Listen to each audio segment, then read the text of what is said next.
ವರ್ಷದ ಪೂರ್ತಿ ಎಂಥ ಭೀಕರ ಬರಗಾಲ ಬಂದರೂ ಕೂಡ ನೀರು ಅಲ್ಲಿ ಬರ್ತೋದಿಲ್ಲ. ಅದಲ್ಲದೆ ಆ ನೀರು ಎಲ್ಲಿಂದ ಬರುತ್ತೆ ಅನ್ನೋದು ಕೂಡ ಸಾಕಷ್ಟು ಜನಕ್ಕೆ ಗೊತ್ತಿಲ್ಲ. ಅದು ಅದೇ ಒಂದು ರೀತಿ ವಿಸ್ಮಯ ಇಲ್ಲಿ.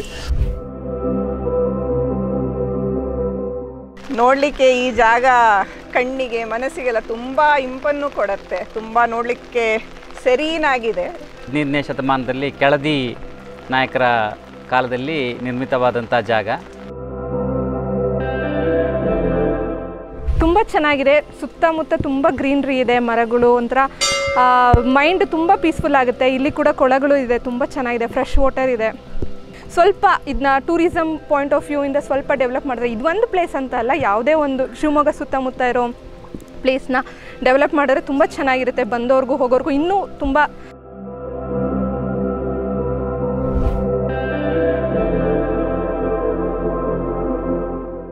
ಮೊದಲು ಎದುರಾಗ್ತಕ್ಕಂಥದ್ದೇ ನಗರ ಕೋಟೆ, ನಗರ ಕಲ್ಲಿನ ಕೋಟೆ ಇದೆಲ್ಲ ವಿಶೇಷವಾಗಿ ಇವತ್ತು ಕೂಡ ಸದೃಢವಾಗಿರ್ತಕ್ಕಂಥದ್ದು. ಅದೇ ಪಕ್ಕದಲ್ಲಿ ಕೋಟೆಕೆರೆ ಕೂಡ ಇದೆ. ಅದಕ್ಕಿಂತ 1-1.5 ಕಿಲೋಮೀಟರ್ ಇದೇ ದೇವಗಂಗೆ ಕೊಳ ಇದೆ. ನೀವು ಸ್ವಲ್ಪ ಇದೇ ದೇವಗಂಗೆ ಕೊಳದ ಸ್ವಲ್ಪ ದೂರದಲ್ಲೇ ನಿಮಗೆ ಅರಸರ ಸಮಾಧಿಗಳಂತ ಏನು ಕರಿತವೆ, ಅರಸರ ಸಮಾಧಿಗಳ ತಾಣ ಕೂಡ ಇದೆ. ಈ ಕಡೆ ನೀವು ಹೋದರೆ ಕೊಡಚಾದ್ರಿ ಸಿಗ್ತದೆ. ಮತ್ತೆ ವಿಶೇಷವಾಗಿ ಇಲ್ಲಿ ಪಂಚಮುಖಿ ಆಂಜನೇಯ ದೇವಸ್ಥಾನ ಇದೆ. ಮಲೆನಾಡಿನ ಸುಂದರ ಪ್ರಕೃತಿಯ ವಾತಾವರಣದ ನಡುವೆ ಪ್ರವಾಸಿಗರನ್ನ ಸೂಜಿಗಲ್ಲಿನಂತೆ ಸೆಳೆಯುವ ಹಲವಾರು ಪ್ರವಾಸಿ ತಾಣಗಳಿವೆ. ಅವುಗಳ ಪೈಕಿ ದೈವಿಕವಾದ ಹಾಗೂ ಇತಿಹಾಸ ಪ್ರಸಿದ್ಧ ಜಾಗವೊಂದನ್ನು ನಾವಿಂದು ನಿಮಗೆ ಪರಿಚಯಿಸುತ್ತಿದ್ದೇವೆ ನೋಡಿ. ಅದುವೇ ಶಿವಮೊಗ್ಗ ಜಿಲ್ಲೆಯ ಹೊಸನಗರ ತಾಲೂಕಿನ ಬಿದನೂರು ನಗರದಲ್ಲಿರುವ ಗಂಗಾಧರೇಶ್ವರ ಸನ್ನಿಧಿಯ ಮುಂಭಾಗದ ದೇವಗಂಗೆ ಕೊಳ. ಕೆಳದಿ ಅರಸರ ಕಾಲದ ಗಂಗಾಧರೇಶ್ವರನ ದೇವಾಲಯದ ದೇವರಿಗೆ ಈ ಕೊಳದ ನೀರನ್ನೇ ಅಭಿಷೇಕಕ್ಕಾಗಿ ಬಳಸಲಾಗುತ್ತಿದ್ದು, ಆ ಮೂಲಕ ಇಲ್ಲಿನ ನೀರು ಪವಿತ್ರ ಜಲ ಎಂದು ಗುರುತಿಸಿಕೊಂಡಿದೆ. ನಾವೀಗ ಇರ್ತಕ್ಕಂಥ ಪ್ಲೇಸು ಇದು ಏನು ಕೇಳಿದ್ರೆ ನಮ್ಮ ಕೆಳದಿ ಸಾಮ್ರಾಜ್ಯ ಅಂತ ಏನು ಕರಿತೇವೆ. ಆ ಕೆಳದಿ ಸಾಮ್ರಾಜ್ಯದ 3ನೇ ರಾಜಧಾನಿಯಾಗಿ ಏನು ಬಿದನೂರು ವಿಶ್ವವಿಖ್ಯಾತ ಕೂಡ ಆಗಿತ್ತು. ಆ ಬಿದನೂರು ಏನು ಪ್ಲೇಸ್ ಇದೆ, ಆ ಬಿದನೂರಿನಲ್ಲಿ ಇರ್ತಕ್ಕಂಥದ್ದು ಒಂದು ಸುಪ್ರಸಿದ್ಧ ಸ್ಥಳವೇ ಈ ದೇವಗಂಗೆ ಕೊಳ.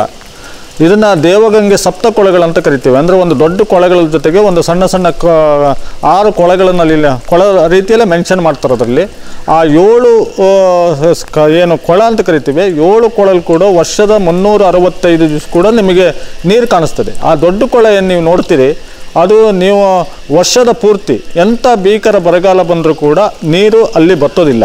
ಹಾಗಂತೇಳಿ ಮಳೆ ಯಥೇಚ್ಛವಾಗಿ ಬರ್ತಕ್ಕಂಥ ಪ್ಲೇಸ್ ಇದು. ಹಾಗಂತ ನೀರು ತುಂಬಿ ಹರಿಯೋದಿಲ್ಲ. ಒಂದೇ ಸಮನ ಏನು ಹೆಚ್ಚು ಕಡಿಮೆ ಹಿಸ್ಟಾರಿಕಲ್ ಸ್ವಿಮ್ಮಿಂಗ್ ಪೂಲ್ ಅಂತ ಏನು ಕರಿಬೋದು ದೇವಗಂಗೆ ಕೊಳನ, ಆ ರೀತಿಯಲ್ಲಿ ಒಂದು ಈ ಸೊಂಟದ ತನಕ ಅಷ್ಟೇ ನೀರಿರ್ತಕ್ಕಂಥ ಒಂದು ಅಚ್ಚರಿಯ ಕಟ್ಟಡ ಅಂತ ಹೇಳಿದ್ರು ತಪ್ಪಲ್ಲ ಇದು. ಈಗಾಗಲೇ ದೇವಗಂಗೆ ಕೊಳನ್ನೇ ನೋಡಿದ್ದೀರಿ. ಆ ದೇವಗಂಗೆ ಕೊಳದಲ್ಲಿ ಆ ನೀರು ಹಾಗಂತ ನಿಂತು ನೀರಲ್ಲ, ಆ ನೀರು ಕೂಡ ನಿರಂತರ ಹರಿತಕ್ಕಂಥದ್ದು ನಿಮಗೆ ಆ ಕಾಲುವೆಯಲ್ಲಿ ಕಾಣಿಸ್ತದೆ. ಅದಲ್ಲದೆ ಆ ನೀರು ಎಲ್ಲಿಂದ ಬರುತ್ತೆ ಅನ್ನೋದು ಕೂಡ ಸಾಕಷ್ಟು ಜನಕ್ಕೆ ಗೊತ್ತಿಲ್ಲ. ಅದೇ ಒಂದು ರೀತಿ ವಿಸ್ಮಯ ಇಲ್ಲಿ. ಒಂದು ರೀತಿಯಲ್ಲಿ ಹೇಳಿದ್ರೆ ಇದ್ರ ಮೇಲ್ಭಾಗದಲ್ಲಿ ಒಂದು ದೊಡ್ಡ ಕೆರೆ ಇದೆ. ಆ ಅಲ್ಲಿಂದ ಅಂತರ್ಜಲ ನೀರು ಇಲ್ಲಿಗೆ ಬರ್ತದೆ ಅನ್ನೋ ಊಹೆ ಆದರೂ ಕೂಡ ಎಲ್ಲಿಂದ ನೀರು ಬರ್ತದೆ, ಹೇಗೆ ನೀರು ಪಾಸಾಗ್ತದೆ ಅನ್ನೋದು ಕೂಡ ಇಲ್ಲಿ ವಿಸ್ಮಯ. ಸಾಕಷ್ಟು ಜನ ಪ್ರವಾಸಿಗರು ಇದನ್ನು ನೋಡಿ ಅದ್ಭುತ ಅಂತ ಹೇಳ್ತಾರೆ. ಆಮೇಲೆ ಹಿಸ್ಟಾರಿಕಲ್ ಆಗಿ ಆವಾಗ ರಾಜರ ಕಾಲದಲ್ಲಿ ಅರಸರ ಅವರ ಫ್ರೀ ಟೈಮ್ ಕಳೀಲಿಕ್ಕೋಸ್ಕರ ಇಲ್ಲಿ ಆಗಿತ್ತು ಅನ್ನೋ ಕೂಡ ಬೇರೆ ಬೇರೆ ಕಾರಣಗಳು ಕೂಡ ಪ್ರತೀತಿಗಳು ಕೂಡ ಇಲ್ಲಿದೆ. ಮತ್ತು ಗಂಗಾಧರೇಶ್ವರ ಸನ್ನಿಧಿ ಕೂಡ ಇಲ್ಲಿದೆ. ಆ ಗಂಗಾಧರೇಶ್ವರ ಸನ್ನಿಧಿಯ ಮುಂಭಾಗದಲ್ಲಿ ದೇವಗಂಗೆ ಕೊಳ ಇರ್ತಕ್ಕಂಥದ್ದು. ಇಲ್ಲಿ ಸಾಕಷ್ಟು ಕಾರ್ಯಕ್ರಮಗಳು ಕೂಡ ಆಗ್ತವೆ. ಏನು ಬಿದನೂರು ಕೋಟೆ ಏನಿದೆ, ಸದೃಢವಾದ ಕೋಟೆ, ನಮಗೆ ಕೆಳದಿ ಸಾಮ್ರಾಜ್ಯದ ಕಾಲದಲ್ಲಿ 3ನೇ ರಾಜಧಾನಿಯಾಗಿ ಬಿದನೂರು ಏನು ಆಯ್ಕೆ ಆಗುತ್ತೆ, ಅಲ್ಲಿಂದನೇ ಇವರು ವಿಶ್ವ ಪ್ರಸಿದ್ಧಿ ಆಗ್ತಾರೆ. ಹೆಚ್ಚು ಕಡಿಮೆ 23-24 ಅರಸರುಗಳಲ್ಲಿ 13-14 ಅರಸರು ಇದೇ ಬಿದನೂರಿಂದ ಆಳ್ವಿಕೆ ಮಾಡ್ತಾರೆ. ಆ ಸಂದರ್ಭದಲ್ಲಿ ಇದು ವಿಶೇಷವಾಗಿ ಗಮನ ಸೆಳೀತದೆ ಏನು ದೇವಗಂಗೆ ಕೊಳ. ಹಾಗಾಗಿ ಸಾಕಷ್ಟು ಸುತ್ತಲೂ ಎಲ್ಲೇ ನೋಡಿದ್ರು ಕೂಡ ಕಲ್ಲು ಚಪ್ಪಡಿಯಿಂದ ನಿಮಗೆ ಆವೃತವಾಗಿದೆ. ವಿಶಾಲವಾದ ಕಲ್ಲು ಚಪ್ಪಡಿ. ಮತ್ತು ನೋಡಲಿಕ್ಕೆ ಇವತ್ತಿನ ಆಧುನಿಕ ಸ್ವಿಮ್ಮಿಂಗ್ ಪೂಲನ್ನು ಕೂಡ ನಾಟಿಸ್ತಕ್ಕಂಥ ರೀತಿಯಲ್ಲಿ ಇಂದಿಗೂ ಗಟ್ಟುಮುಟ್ಟಾಗಿರ್ತಕ್ಕಂಥ ಕೊಳ. ಇದು ದೇಶದ ಯಾವುದೇ ಮೂಲೆಯಲ್ಲಿ ಈ ಸ್ಟ್ರಕ್ಚರ್ ನಿಮಗೆ ಕಾಣಲಿಕ್ಕೆ ಸಾಧ್ಯ ಇಲ್ಲ. ಹಾಗಾಗಿ ದೇವಗಂಗೆ ಕೊಳ ಅಂತ ಹೇಳಿದ್ರೆ ಇವತ್ತು 100 ಜನ, ಅದು ನಿಮಗೆ ಪೀಕ್ ಟೈಮಲ್ಲಿ ಬೇಸಿಗೆ ರಜದ ಟೈಮಲ್ಲಿ ಸಾಕಷ್ಟು ಜನ ಇಲ್ಲಿ ಬರ್ತಾರೆ, ಈಜು ಹೊಡಿತಾರೆ, ಆಟ ಆಡ್ತಾರೆ, ಅಥವಾ ಒಂದು ಡೇ ಪಿಕ್ನಿಕ್ಕಿಗೆ ಹೇಳಿ ಮಾಡಿಸಿರ್ತಕ್ಕಂಥ ಸ್ಥಳ ಈ ದೇವಗಂಗೆ ಸ್ಪಾಟ್ ಅಂತ ಹೇಳ್ಬೋದು.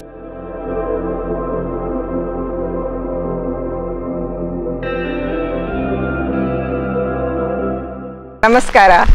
ನಾವು ಬೆಂಗಳೂರಿಂದ ಈ 3-4 ದಿನ ಇಲ್ಲೆಲ್ಲ ಪ್ರವಾಸಕ್ಕೆ ಬಂದಿದ್ದೇವೆ.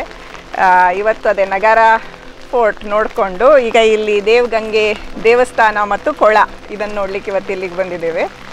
ನೋಡಲಿಕ್ಕೆ ಈ ಜಾಗ ಕಣ್ಣಿಗೆ ಮನಸ್ಸಿಗೆಲ್ಲ ತುಂಬ ಇಂಪನ್ನು ಕೊಡುತ್ತೆ. ತುಂಬ ನೋಡಲಿಕ್ಕೆ ಸೆರೀನಾಗಿದೆ, ಖುಷಿಯಾಗತ್ತೆ.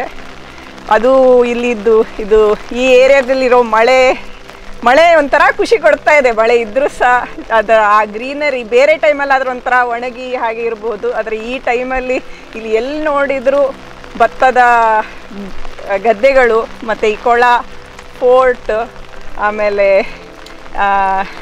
ಹಿಲ್ಸ್ ಎಲ್ಲ ನೋಡ್ಲಿಕ್ಕೆ ತುಂಬ ಖುಷಿ ಆಗ್ತಾ ಇದೆ. ಇಲ್ಲಿಂದ ಮುಂದೆ ನಾವು ಕೊಳಚಾತ್ರಿ ಹೋಗಿ ಅಲ್ಲೊಂದು ಟ್ರೆಕ್ ಮಾಡಿ ಆಮೇಲೆ ಹಾಗೆ ಉಡುಪಿಗೆ ಹೋಗಿ ಬೆಂಗಳೂರಿಗೆ ಹೋಗುವ ಒಂದು ಇದು ಮಾಡ್ಕೊಂಡು ಬಂದಿದ್ದೀವಿ ಇಲ್ಲಿಗೆ. ನನ್ನ ಹೆಸರು ಬಿಂದು ಅಂತ, ಬೆಂಗಳೂರಿಂದ ಬಂದಿರೋದು.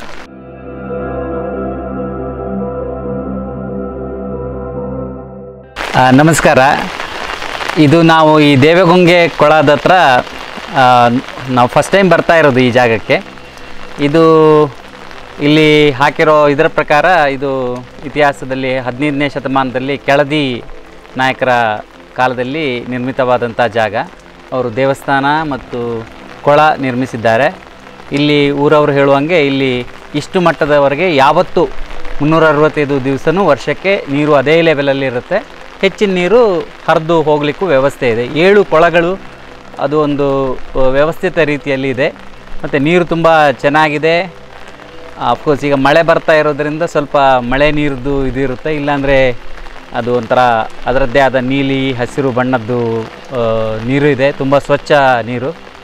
ಅದು ಆ ದೇವರಿಗೆ ಅಭಿಷೇಕ ಮಾಡಲಿಕ್ಕೆ ಮೋಸ್ಟ್ಲಿ ಆ ಟೈಮಲ್ಲಿ ಕೊಳ ನಿರ್ಮಿತವಾಗಿರ್ಬೋದು.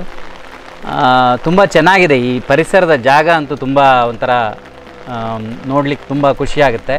ಫಸ್ಟ್ ಟೈಮ್ ಬರುವಾಗಲೇ ನಮಗೆ ಇಷ್ಟೆಲ್ಲ ಇದು ವಿಷಯಗಳು ಇಲ್ಲಿದ್ದು ಜನರು ಮತ್ತು ಇಲ್ಲಿದ್ದು ಇನ್ಫಾರ್ಮೇಷನ್ ಎಲ್ಲ ಸಿಕ್ತು ನಮಗೆ. ಮೇಲೆ ಕೋಟೆಗೂ ಹೋಗಿದ್ದೆವು, ಅದು ತುಂಬ ಚೆನ್ನಾಗಿರೋದು ಜಾಗ. ನನ್ನ ಹೆಸರು ಕವಿರಾಜ್ ಉಡುಪ ಅಂತ, ನಾನು ಬೆಂಗಳೂರಿಂದ ಬರ್ತಾಯಿದ್ದೆ.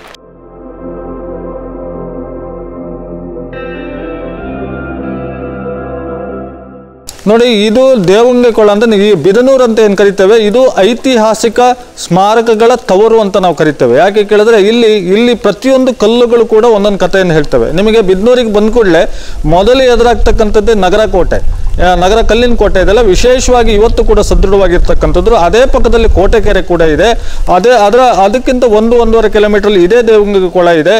ನೀವು ಸ್ವಲ್ಪ ಇದೇ ದೇವಗಂಗೆ ಕೊಳದ ಸ್ವಲ್ಪ ದೂರದಲ್ಲೇ ನಿಮಗೆ ಅರಸರ ಸಮಾಧಿಗಳಂತ ಏನು ಕರಿತೇವೆ, ಅರಸರ ಸಮಾಧಿಗಳ ತಾಣ ಕೂಡ ಇದೆ.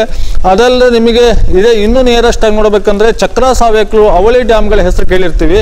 ಆ ಚಕ್ರ ಸಾವೇಕ್ಲು ಅವಳಿ ಡ್ಯಾಮ್ಗಳು ಕೂಡ ಇದೇ ನಗರದಿಂದ 6 ಕಿಲೋಮೀಟರ್ ಅಂತರದಲ್ಲಿ ನಿಮಗೆ ಅದೆರಡು ಡ್ಯಾಮ್ಗಳು ಸಿಗ್ತವೆ. ನಿಮಗೆ ಇನ್ನೊಂದು 10 ಕಿಲೋಮೀಟರ್ ಹೋಗ್ತೀನಿ ಅಂತ ಹೇಳಿದ್ರೆ ನಿಮಗೆ ಹುಲಿಕಲ್ ಫಾಲ್ಸ್ ಸಿಗ್ತದೆ, ನಿಮಗೆ ಮಾಣಿ ವರಾಹಿ ಜಲಾಶಯ ಕೂಡ ಸಿಗ್ತದೆ. ಈ ಕಡೆಯಿಂದ ನೀವು ಹೋದರೆ ಕೊಡಚಾದ್ರಿ ಸಿಗ್ತದೆ. ಟೋಟಲಿ ಒಂದು ಟೂರಿಸ್ಟ್ ಹಬ್, ಟೂರಿಸ್ಟ್ ಸರ್ಕಲ್ ಅಂತೇಳಿ ನಗರ ಹೋಬಳಿಯನ್ನು ನಾವು ಗುರುತಿಸ್ಬೋದು. ಮತ್ತು ವಿಶೇಷವಾಗಿ ಇಲ್ಲಿ ಪಂಚಮುಖಿ ಆಂಜನೇಯ ದೇವಸ್ಥಾನ ಇದೆ. ಇದು ದೇಶದಲ್ಲೇ ಅಪರೂಪವಾಗಿ ಏಕಶಿಲೆಯಿಂದ ಸುಮಾರು ಬೃಹತ್ ಆಗಿರ್ತಕ್ಕಂಥ ಪಂಚಮುಖಿ ಆಂಜನೇಯ ವಿಗ್ರಹ ಏನಿದೆ ಅದು ಆ ದೇವಸ್ಥಾನ ಕೂಡ ಇದೆ. ಕೆಳದಿ ಅರಸರ ಆರಾಧ್ಯ ದೈವ ಅಂತ ನಾವೇನು ಕರಿತೇವೆ, ಶಿವಪ್ಪನಾಯಕ ಚಿನ್ನದ ಲೇಪನ ಮಾಡಿಸಿದ್ರು ಆ ಕಾಲದಲ್ಲಿ ಎಂದು ನೀಲಕಂಠೇಶ್ವರ ದೇಗುಲ ಕೂಡ ಈ ಕೋಟೆಯ ಸನಿಹದಲ್ಲಿ ಇದೆ ಅಂತ ಹೇಳ್ಬೋದು. ಸಾಕಷ್ಟು ಪ್ರವಾಸಿ ತಾಣಗಳು ಇಲ್ಲಿದೆ. ಒಂದು ಟೂರಿಸ್ಟ್ ಹಬ್ ಆಗಿ ನಗರ ಹೋಬಳಿ ಕಂಗೊಳಿಸ್ತಾ ಇದೆ.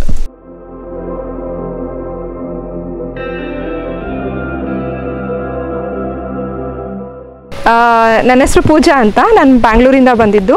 ಹೀಗೆ ಶಿವಮೊಗ್ಗ ಸುತ್ತಮುತ್ತ ಯಾವ್ಯಾವ ಜಾಗಗಳಿದೆ ಅಂತ ವಿಸಿಟ್ ಮಾಡೋಣ ಅಂತ ಬಂದ್ವಿ. ಕವಲೇದುರ್ಗ ಫೋರ್ಟ್ ಮತ್ತು ಸವನೇಕಲ್ ಡ್ಯಾಮ್, ದೇವಗಂಗೆ ಬಂದಿದ್ದೀವಿ.